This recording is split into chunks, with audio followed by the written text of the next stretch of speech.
We're learning about that major new breach this morning, an armed contractor with an arrest record on an elevator with the president. And this news breaking as the head of the Secret Service gets a fierce grilling on Capitol Hill about the armed fence jumper who ran right into the White House. ABC's Chief Justice Correspondent Pierre Thomas tracking all the latest. Good morning, Pierre. Good morning, George. Omar Gonzalez is due in court later today to face charges of breaking into the White House and causing this huge embarrassment for the Secret Service. And this morning, new damaging details about how somebody else got too close to the president.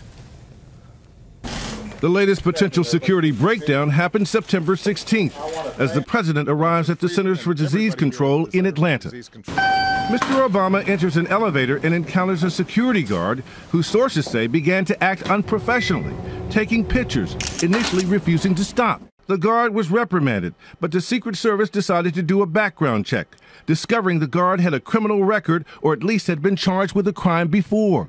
Such a person should not have been allowed that close to the president, especially since the guard allegedly had a gun. Why was this man not fully vetted? The protocol's not right, the training's inadequate, and there's no confidence in the leadership. Can you continue to serve? The latest revelation comes a day after a withering congressional hearing into how this man pierced so many layers of Secret Service security at the White House, walking right through the front door and making it into the East Room before finally being tackled by a security officer who was off duty. This is disgraceful.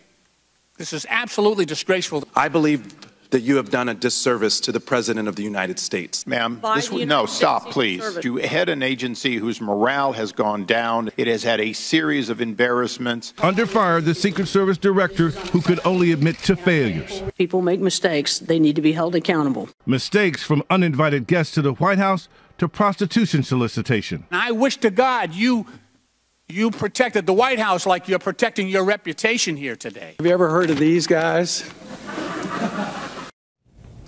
I've covered police in this town for more than 15 years, and I've never seen the Secret Service as beaten down as it is right now, George. And this one is not over yet. Okay, Pierre, thanks.